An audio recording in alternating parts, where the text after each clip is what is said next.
This was the first real journal to become an actual publishing sensation. It began an entire trend that has actually continued until this day.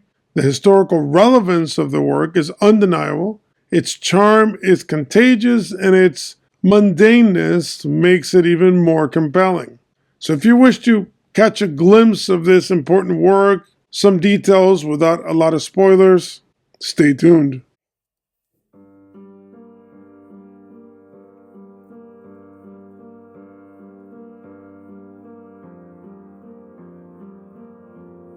Welcome to biblioCultist, where I review books that I find interesting in the topics of religion, philosophy, history, and fiction.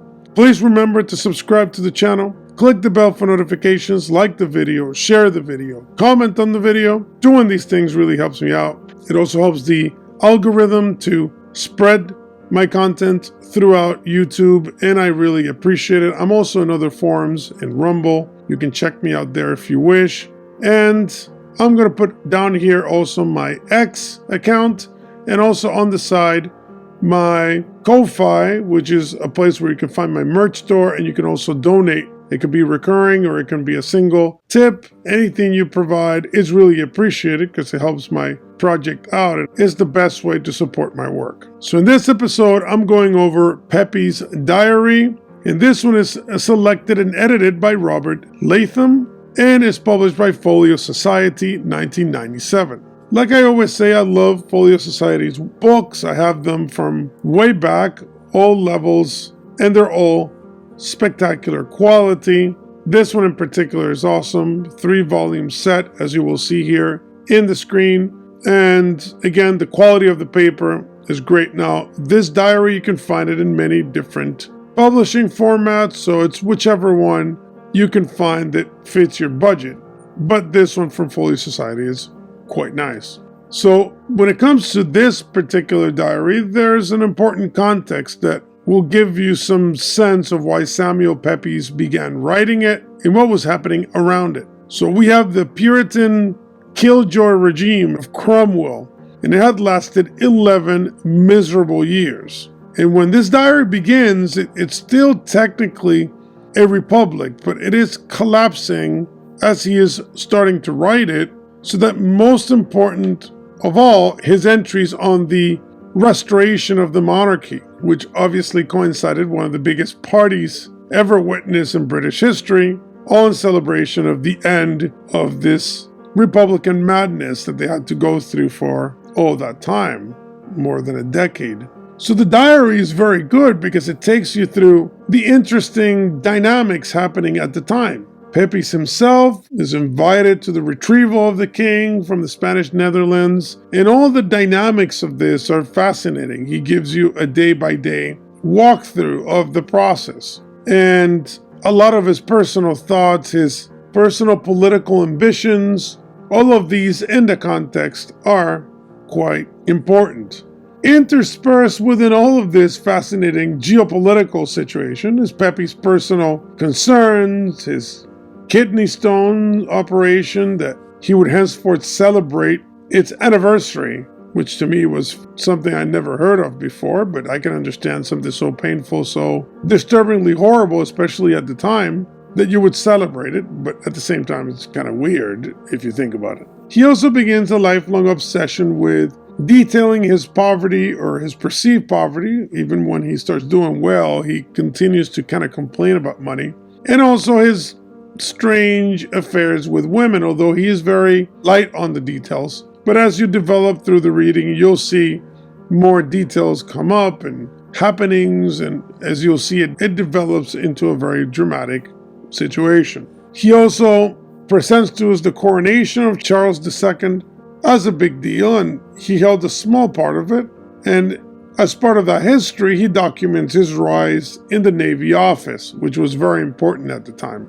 He even tells us his first wig, his first carriage, and his absolute love for the theater, which he discovers around the same time. So here we have a pretty common person in many ways, kind of coming up in the world in a new regime, in a new situation, and you see him through the process, and just seeing that in a historical context. It allows you to live the experience, and just for that reason, the diary is worth it.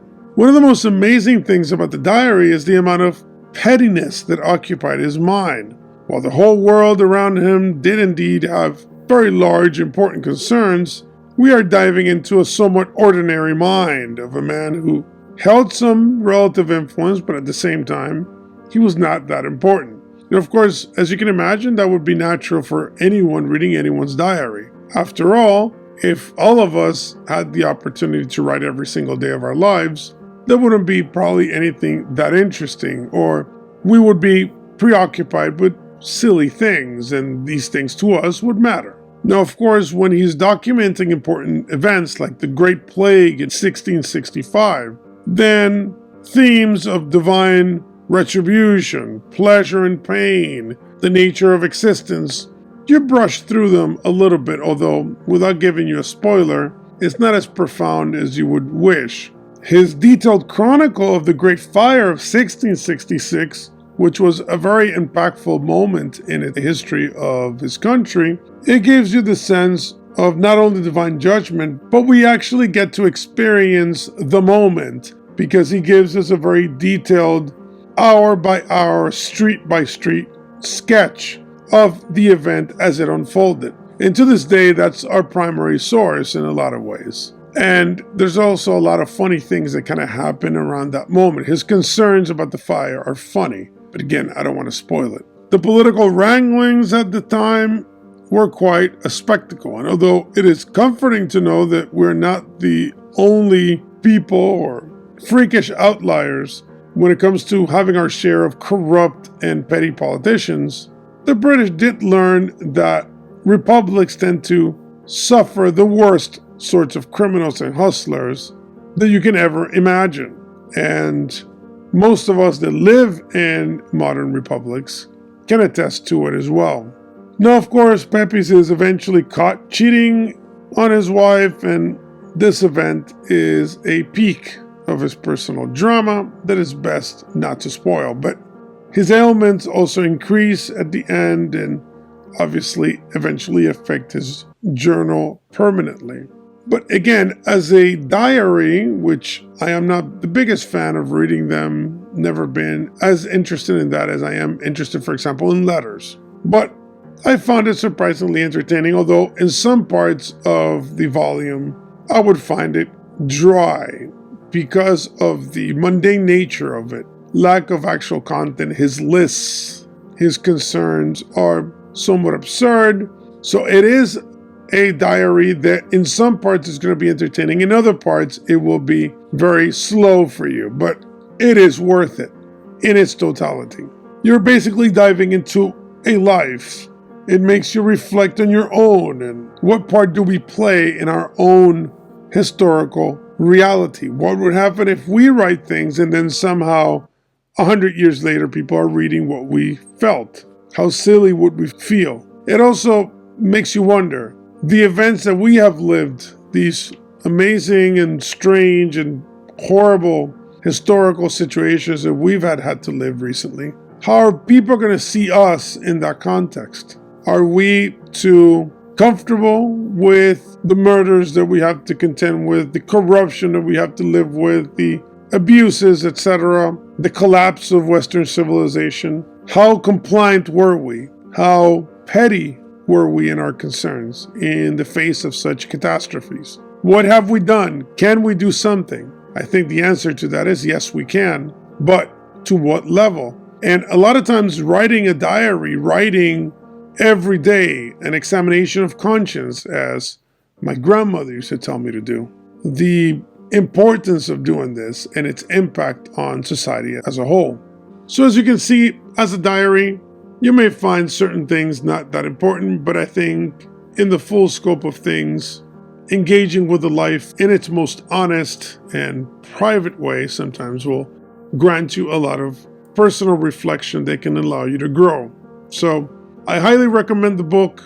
Get whichever edition you find, but again, it will give you a very important perspective on a piece of history. So Hopefully you enjoyed the review. Please remember to subscribe to the channel, click the bell for notifications, like the video, share the video, and comment on the video. Doing these things really helps out, and I appreciate it. Thank you for being with me. See you next time.